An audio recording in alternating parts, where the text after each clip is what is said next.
Jambo. Hamjambo. Hamjambo. Karibu. Karibu. Kwa vizazi vijavyo. Kwa vizazi vijavyo. Welcome to Generations to Come. Today we have a very interesting video. Me and my wife had a very crazy day yesterday.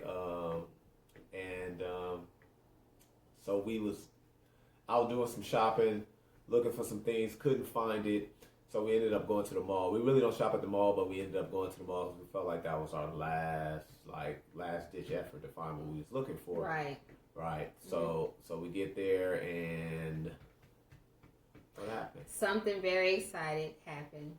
We ended up finding what we was looking for, which was great. It was like, man, we don't even want to go here. Things be too high half the times, and it's just like, at this mall, it's been kind of crazy lately, so we like, man, we don't really want to go in there. Right. But anyway, we get there, we find what we're looking for. Immediately we find, like, straight go in there and, like, boom, there it is. Right. And it was on sale anyway, but when we got up, no, that's going too fast. So we ended up picking out what we went there for, and then we got in line, and I noticed, I heard an accent behind us, and I looked at my husband. And I picked up on it right away. I'm like, I heard that too. Yes, and then I got closer and closer, and then I didn't want to get too close because I didn't want to feel like I was, creeping her out or whatever. But my ears were open, and I was like, I looked back at him again because I kept hearing her talk, and I heard the accent, and I was like, oh, I gotta ask. And then I heard her say Karibu. And I was like, oh my gosh. Like, yes, she speaks Kiswahili. Right. So I didn't hear that part, but I heard her speaking another language. So she happened to pick up that. But she got a little closer as we got closer to the line. Like, she wasn't actually giving us the 6 feet distance, to be honest with you, which was good. I was like, oh, okay. This is the one moment, like, I actually wanted somebody to get a little closer because we wanted to hear what they were saying. So we was actually eavesdropping on our conversation. Yes. But then when she got a little closer, she started speaking some English that I picked up on. I was like, dang, why she start speaking English now? Right. So we like, okay. But the good thing about it was when we got to the register, she basically went to the other register. So we ended up paying for our stuff, going out through the front door, and my wife was looking at me like, look, we can't leave. Yeah, I was like, I'm a nosy type of person, and I don't mind asking questions. So, I was like, let's just wait out here and let's, try to see if she does speak Kiswahili. So I was waiting for her, and then she came out, and I was kind of giving her a gesture that, like, I want to talk to you for a second or whatever or whatnot, but she was still on the phone. And so she gave me a look, and she was like, like that. And I was like, oh, okay, And so she was on the phone with her aunt.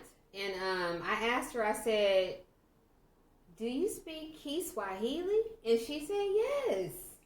She said, yes, I do. And I was like, felt like I had met a celebrity or something like that. Yeah, my wife went kind of crazy. I was excited too, I'm not going to lie. But my wife was like, oh, and started doing that. And then the girl was looking at her like. Yeah, she probably thought we were crazy. Like, what the hell? So we kind of gave it a rundown about why we was excited to find someone out here who actually speaks Kiswahili. So we was like, wow. Yeah. So it was funny though, because when we got in front of her, we got so nervous that we actually like forgot Swahili. Like, we actually know some Swahili, but we couldn't think of anything. So I was like, babe. So I thought of something. Finally, I was like, babe, ask her name in Swahili. And I froze. I got so nervous. I said, Mimi Naiswa. Right. And she was like, no, that's you. That's you. And I was like, okay. So I helped her out. I was like, babe, Gina. So when I said Gina, then she finished it. Gina Lakonani. Yes. Gina Lakonani. Then she told us her name. So then anyway, then I ended up telling her, my wife ended up telling her, my real name, and that was Swahili. She was like, no, I can't believe your name is really Weezy. And I was like, yeah, it really is. She was like, they shouldn't have named you that. Why did they do that? She said, no, you need to go change that. Yeah, she said, I was like, dang, okay. But then she ended up coming around saying, well, you know what? It could mean, I stole her heart. So she was like, you can look at it in a positive way like that. Yes. So that was a really cool experience. She ended up saying like, you know, if you guys want to learn, you know, Kiswahili, I will actually teach you guys, you know, whatever help you may need. Just let me know. It's easy. I was like, oh, that's cool. So we ended up giving her our number and our YouTube page. And she was happy that we also were interested in speaking Kiswahili. She was like, because she never seen anybody here that was like so. What's the word that she used? You know, like so excited or maybe so intrigued about learning the language. She was like actually happy that we actually knew, you know, Gina Lakonani. Also, I told her about. I said, Abari Zajioni, Abari Zamuchana, Abari Zabui.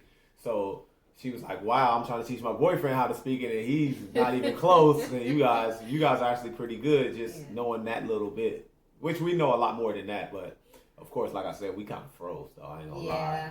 We did. And I don't even know why I didn't say Nina Fubraha Kukutana na Wewe, which means nice to meet you. I'm like, how did we not say that? And then when she left, we didn't even say, what were we trying to say? Kwaheri. We forgot to say Kwaheri. We forgot to say thank you. I mean, it was just like... It just went blank. Yeah, we went blank. But it was like I wasn't going to give up. I was just like... I just kept getting closer and closer. And then he was like, mm-mm. And I was like trying to have that eye contact with him. But it was a nice experience, finally. And then that she was open enough to share her experience and talk to us a little bit about it, and she also complimented us for trying.